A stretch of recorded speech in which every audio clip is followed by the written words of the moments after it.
Hi everybody and welcome back to the stream. Got a short video today on what else but the Oscars. I couldn't let this woke fest go without a little commentary on it, and no doubt you will have seen, you probably won't have seen the Oscars. I mean, basically, who would want to watch that kind of unbelievable trite nonsense? But well, we've actually found out exactly who does want to watch it, because did you see this wonderful headlines? Yes, the Oscars hit an all-time low. Only 9.85 million viewers tuned into the Academy Awards, down 58% on last year's, as the 3-hour-long woke fest gets panned. Let's put it into context, shall we? Have a look at this chart. It's brilliant to see, isn't it? So here you can see the Oscars. If you go back to the start of the millennium, they were raking in like 45 million viewers, and over the years, it's kind of right through to the sort of 2014, 2015. I wonder what could have happened in 2016, because it started to slide then, and it's gone down and down. But if you just look at what's happened, in 2020, there was about 23 million watched it.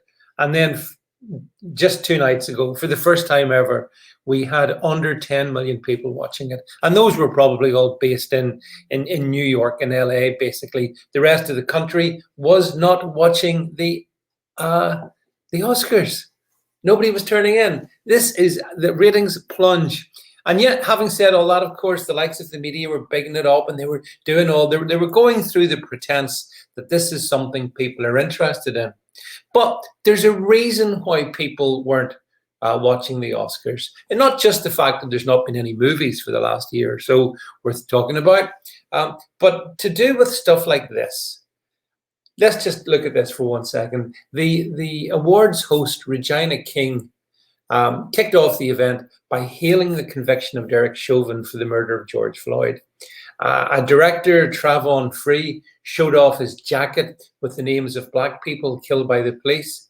And Maya Neal then spoke about breaking the glass ceiling for trans and minority ethnic people in her acceptance speech for best hair and makeup. And actually, if you go into the detail in this one, I mean, this is really quite amazing from the host. She says, this is Ms. King, when she states, "It's been quite a year and we're still smack dab in the middle of it.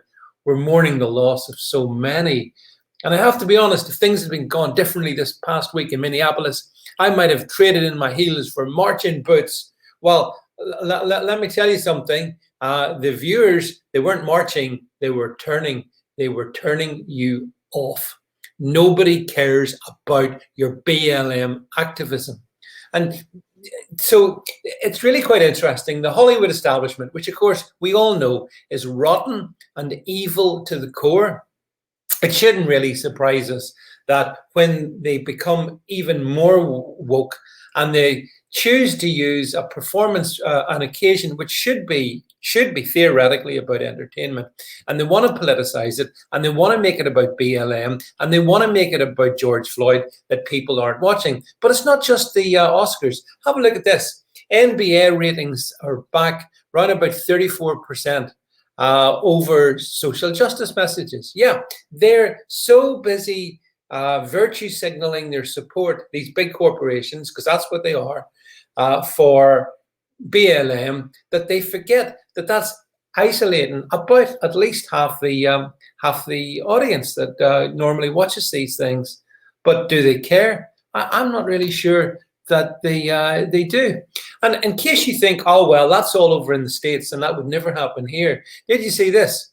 Yes, Diversity's Black Lives Matter dance has been nominated for a BAFTA as Must-See Moment Award. This is the must-see moment they're talking about, where these bunch of clowns decided to take advantage of their appearance on this particular British TV show and pledge their undying support to BLM.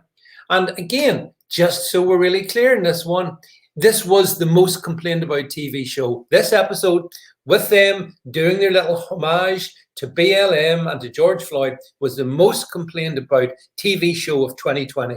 Most TV complained about, and now nominated for a BAFTA. And you can see the way this one is going. fundamentally the sporting establishment, the entertainment establishment, it's all woke.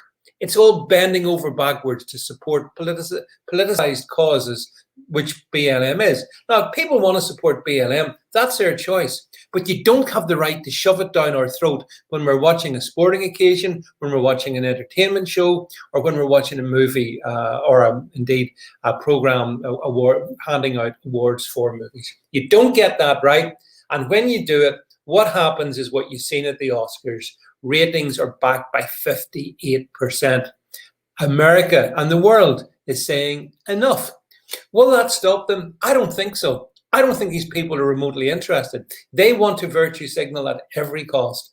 And they've completely imbued this sort of hostility towards the people who pay their salaries. Because the people who pay the salaries of the actors, ultimately, are the people who go to the movies, if the movies are open, or who rent the movies over Netflix or whatever. And those people are just not doing that anymore.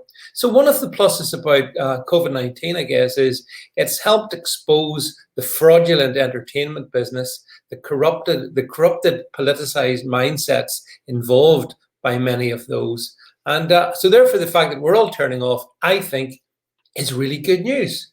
But I wonder what you think. Perhaps you'd like to tell me in the comment thread below. And as usual, your usual reminder, please ensure you follow me over on Brand YouTube for exclusive content not available on YouTube. Speak to you soon. Drop your comments below.